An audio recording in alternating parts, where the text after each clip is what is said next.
Right, so for the beginning of this, one wants to make sure that you're going to try and bring everything together on this palette because we're starting something new.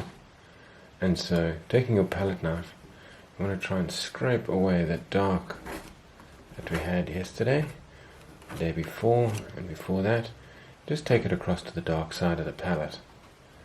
And try and get that scraped off as best as we can.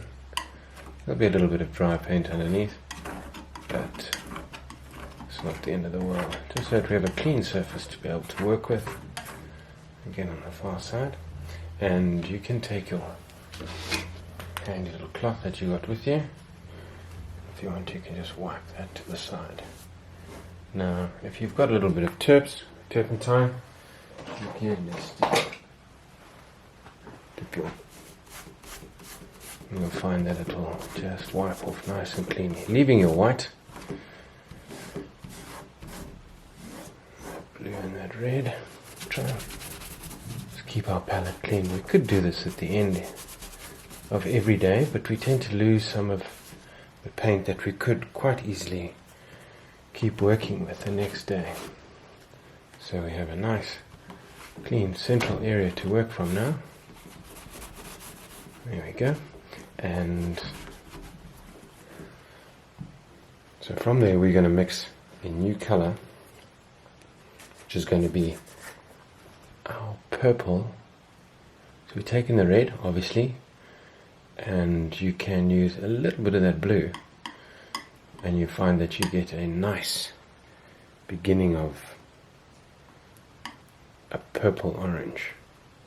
So orange mixed into that red that has some blue in it, you'll start getting a very dark orange.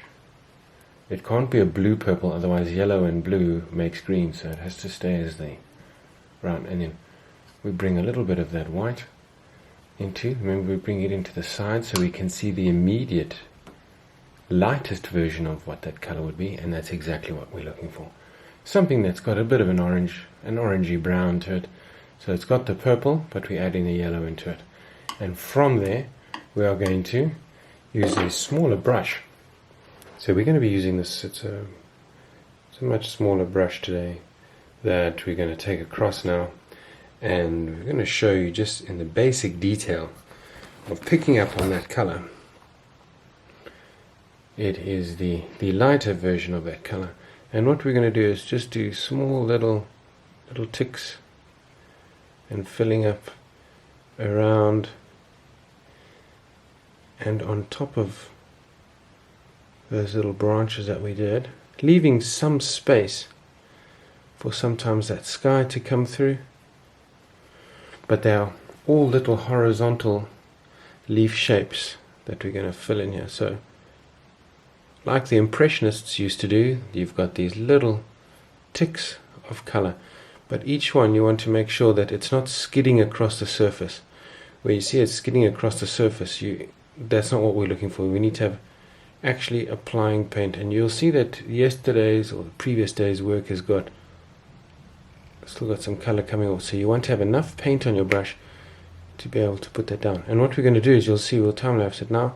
We'll go through the whole canvas just putting this on. It's going over some of the branches, and we'll go out through the whole thing. Little marks obviously further down, further away we are. Let's try and get those to be tiny little dots, and as we come further up the canvas, we're going to make them bigger.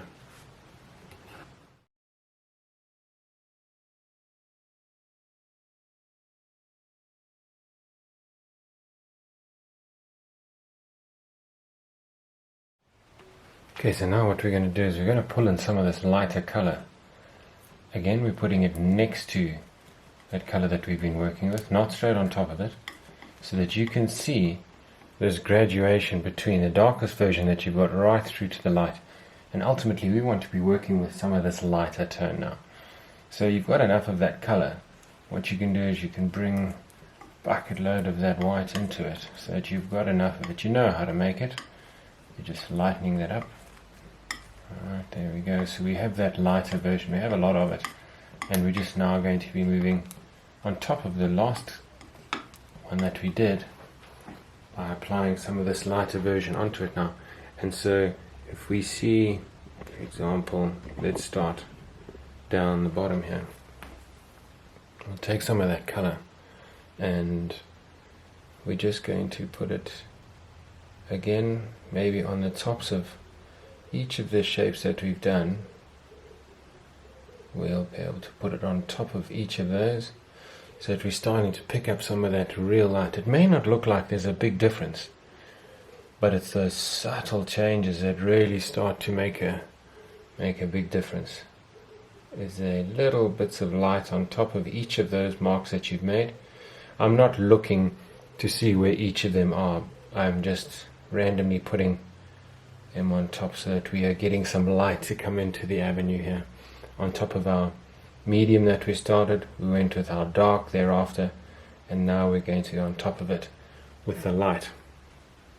And so this is a very simple process of just picking up light in different areas, going on top of the marks that you've already made there. And so the idea is now that you'll be able to go through the whole canvas. Now what you need to just make sure is that there'll be some areas where it's a little bit lighter by putting them all closer together, and then leave a couple of gaps maybe where you haven't used any, so there's a bit of shadow. So there's a little bit of artistic license again in terms of creating variety. You don't have the whole thing suddenly all just painted over. You want to leave gaps for the different colors to come through, for the branches to come through, for some of the background to come through, so that you're not just obliterating each scene with each layer that you're doing. And so we get some variety starting to come in. So let's put that next layer on.